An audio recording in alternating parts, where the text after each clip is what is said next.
नमस्कार दोस्तों। एक जो सरकारी कर्मचारी हैं उनके लिए खुशखबरी है। खुशखबरी ये है कि केंद्रीय सरकारी कर्मचारियों के लिए अब जो काफ़ी समय से इंतज़ार कर रहे थे उनके सैलरी में बढ़ोतरी के लिए, वो बजट 2025 से पहले ही सरकार ने उनके लिए खुशखबरी दी है। कैबिनेट ने बजट 2025 से पहले ही 8वें वेतन आयोग को मंजूरी दे दी है। इससे क्या होगा? ये 8वें वेतन आयोग होता क्या है? वेतन आयोग क्या होता है? कैसे किसको फ़ायदा होगा? आपको इस वीडियो में बताते हैं। 7वें जो वेतन आयोग था उसका कार्यकाल 31 दिसंबर 2025 को खत्म हो जाएगा और 8वें वेतन का जो कार्यकाल है वो 1 जनवरी 2026 से लागू होगा। मतलब अभी वक्त है, लेकिन उससे पहले अभी मंजूरी मिल गई है। जानकारी यह है कि 8वें वेतन आयोग के गठन से पहले राज्य सरकारों, पीएसयू से संबंधित सभी की जानकारियां इकट्ठी करेगी और 8वें कमीशन के अध्यक्ष और 2 सदस्यों के नाम का भी जल्द ही ऐलान होगा कि ये कौन इसमें सदस्य होंगे। 7वें पे कमीशन की सिफारिशें मोदी सरकार ने 2016 में लागू की थी और 8वें पे कमीशन 1 जनवरी 2026 से लागू होगा। अब समय रहते हुए सुझाव, सिफारिशें, इस पर मशवरा इसलिए भी जरूरी है, इसके लिए गठन किया जाएगा, एक कमेटी बनाई जाएगी और वो इस पर सुझाव मशवरा देंगे। आपको ये भी बता दें कि हर वेतन आयोग का कार्यकाल करीब करीब 10 साल का होता है। 5वें, 6ठे, 7वें वेतन आयोग की जो सिफारिशें थी वो 10 साल के लिए लागू की गई। सबसे गौर करने वाली बात यह भी है कि देश भर में केंद्रीय कर्मचारी और उनके संगठन पिछले कई महीनों से लगातार 8वें वेतन आयोग के गठन की मांग कर रहे थे। हालांकि सरकार की तरफ से कुछ दिन पहले ही साफ किया गया था कि अभी सरकार 8वें पे कमीशन के गठन से जुड़े किसी प्रस्ताव पर विचार नहीं कर रही है। लेकिन अचानक से 16 जनवरी 2025 को पीएम नरेंद्र मोदी की अध्यक्षता में बैठक हुई और इसमें 8वें वेतन आयोग के गठन को मंजूरी देकर कर्मचारियों और पेंशनधारियों को राहत भी दी है और चौंका भी दिया है। नए वेतन आयोग के गठन के साथ ही उन सभी खबरों पर विराम लग गया जिसमें यह कहा जा रहा था कि मोदी सरकार केंद्रीय कर्मियों की सैलरी रिवाइज करने के लिए पे पैनल सिस्टम को खत्म करके एक नई मैकेनिज्म शुरू कर सकती है।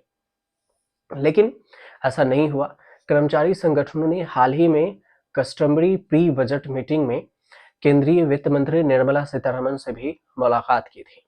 अब इस मुलाकात में उन्होंने 60 लाख केंद्रीय कर्मचारियों और 67 लाख पेंशनधारियों के लिए 8वें वेतन आयोग के लिए गठन पर जोर दिया था। अब 7वें वेतन आयोग था उसका गठन यूपीए सरकार के समय में फरवरी 2014 में हुआ था, लेकिन इसकी सिफारिशें 2016 से बीजेपी के नेतृत्व वाली एनडीए सरकार में लागू हुई और पिछले ट्रेंड्स को देखते हुए उम्मीद की जा रही थी कि नए पे कमीशन का गठन जल्द ही किया जाएगा, क्योंकि 2026 में जनवरी में ही ये नई सिफारिशें लागू की जानी है। अब सवाल ये उठता है कि ये वेतन आयोग होता क्या है? तो वेतन आयोग असल में एक हाई लेवल कमेटी है और इसका गठन केंद्र सरकार करती है। सबसे हालिया वेतन आयोग है वो है 2014 में गठित हुआ, जिसकी सिफारिशें 2016 में लागू की गई। वेतन आयोग का मकसद ये होता है कि वह तय करे कि आर्थिक परिस्थितियों के हिसाब से कर्मचारियों को सम्मान से जीने लायक उचित वेतन मिल रहा है या नहीं। यह सरकारी कर्मचारियों की आर्थिक कल्याण के सुधारों के लिए सिफारिश करता है, जिसमें कर्मचारी अपनी कल्याण की नीतियों, पेंशन, भत्ते और अन्य लाभों को इसमें शामिल करते हैं और इसमें शामिल होता है। वेतन आयोग का गठन कैसे होता है? तो जो जानकार है उसके अनुसार से आप भी सोच रहे होंगे कि वेतन आयोग का गठन आमतौर पर हर साल 10 साल में एक बार किया जाता है और इस हिसाब से देखें तो पिछले बार 2016 में हुआ था और अब 2026 में। हालांकि ये जरूरी बंदिशें नहीं है, कंपलसरी भी नहीं है कि ये 10 साल में ही हो। सरकार आर्थिक पहलुओं को ध्यान में रखकर इसका गठन 10 साल से पहले या फिर बाद में कर सकती है। अब वेतन का गठन जरूरत के मुताबिक किसी भी सरकार के कार्यकाल में किया जा सकता है और इसका प्रमुख कोई जज हो सकते हैं या फिर उच्च जो भी अधिकारी हैं वो हो सकते हैं। इसके अन्य सदस्य भी हो सकते हैं जैसे वेतन, वित्त, अर्थशास्त्र या फिर मानव संसाधन के मैनेजर हो ये भी इसमें एक्सपर्ट हों, ये हो सकते हैं। लेकिन 7वें वेतन आयोग के अनुसार से देखें तो सिविल सर्विसेज के दायरे में आने वाले वे सभी कर्मचारी वेतन आयोग के दायरे में आते हैं जिन्हें देश के कंसोलिडेटेड फंड से वेतन मिलता है। वहीं पर पब्लिक सेक्टर में अंडर ट्रेनिंग यानी कि पीएसयूज और ऑटोनोमस बॉडीज जो है उसमें भी कर्मचारी और ग्रामीण डाक सेवा वेतन आयोग के दायरे में नहीं आता है। कुछ विशेष कर्मचारी हैं जैसे कि हाई कोर्ट और सुप्रीम कोर्ट के जज भी वेतन आयोग के दायरे से बाहर रहते हैं। इनके वेतन और भत्ते अलग नियम और कानून के तहत तय होते हैं।